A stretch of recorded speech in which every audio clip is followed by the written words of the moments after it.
Kapag ako ay boboto, ang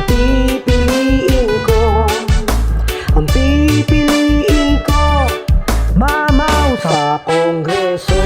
Kabuhayan, kalusugan, at kaunlaran, yan ang kanyang gusto sa mga Marikenyo.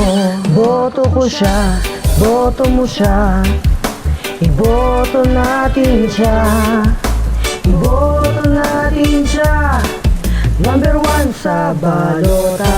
Kapag ako ay boboto, ang pipiliin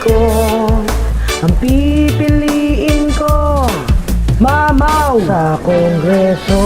Maunlad na Marikina, yan ang kanyang gusto. Alay niya sa Marikenyo, isang ganap na pagbabago. Boto ko siya, boto mo siya, iboto natin siya, iboto natin siya, number 1 sa balota. Ating iboto para sa Kongreso, number 1 sa balota, RC Mauro Mamaw de la Rosa, para sa isang maunlad na Marikina.